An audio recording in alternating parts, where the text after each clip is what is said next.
Rap song, break a dawn, singing all night long, smoke a bomb, eat your salad toms, wonga wonga. Beastie Boys, the Hot Sauce Committee, Part 2. Hi everyone, Anthony Fantano here, the internet's busiest music nerd, and it's review time. We're talking about the new Beastie Boys LP, Hot Sauce Committee, Part 2. And yes, I saw Fight for Your Right revisited, and it was hilarious. But this album is no laughing matter.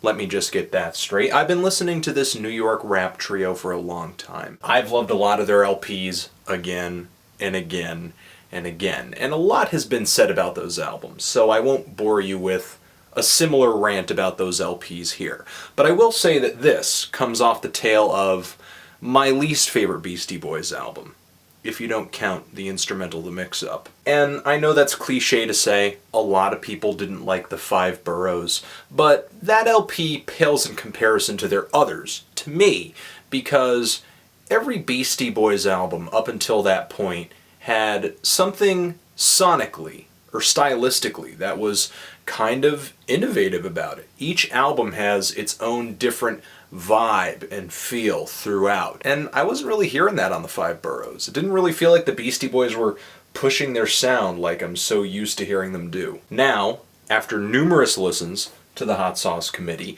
I feel like this is the LP that should have come out after Hello Nasty.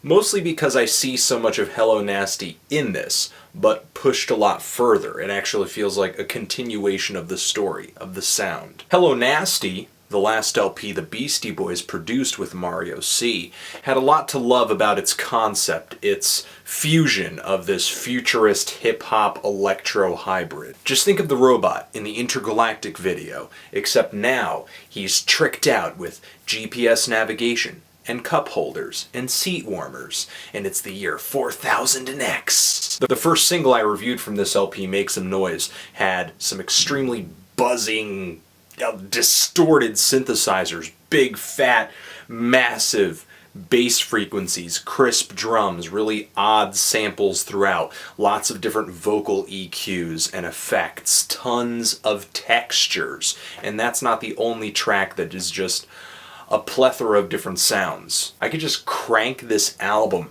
and feel just this wall of niceness. And while this thing is clean, deep, and very resonant, it's also trippy, psychedelic, noisy, messy, with lots of space echoes, with sounds bleeding into one another, covering each other. There's just so much going on in each one of these songs.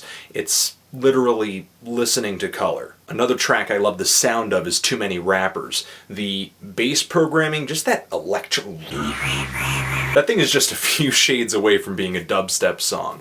It's really difficult to explain the sonics of this album in a concise way, because every track pulls from a different style or idea or set of electronics or sounds, and yet it all comes together so cohesively in this electro-fried set of new sounds, as well as some old production tricks that you'll probably remember from Hello Nasty and Ill Communication. I could just go on about every track because all of them are extremely detailed, and I see myself picking up new things every time I revisit it. Now, as far as the rhyme game goes, this thing is pretty much a typical Beastie Boys album. Don't look to have your mind blown in this department, but that's not necessarily a bad thing. But I do kind of miss the days of Eggman and Paul Revere, where the Beastie Boys really used to use their lyrics to paint a full story from beginning to end. Something I could really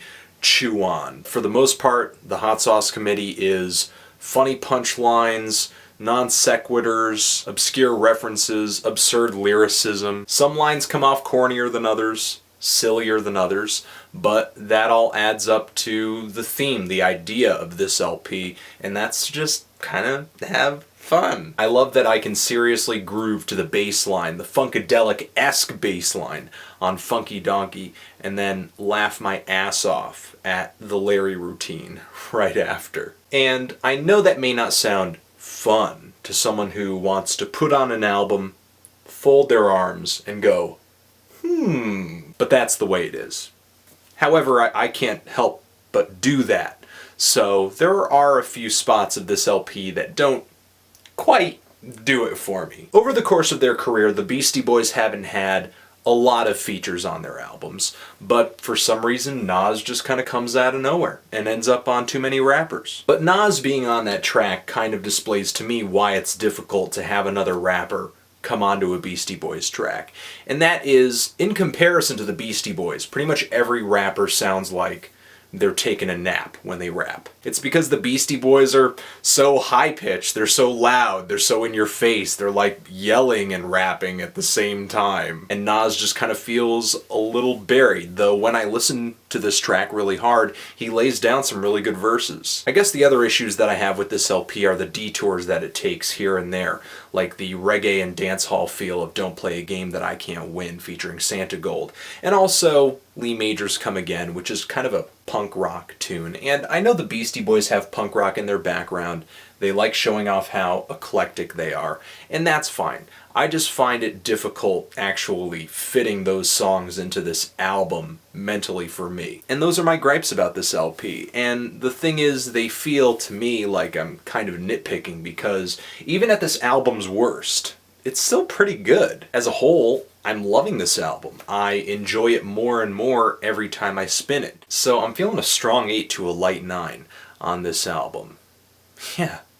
And I hope you're enjoying it as much as I am. Anthony Fantano, The Beastie Boys.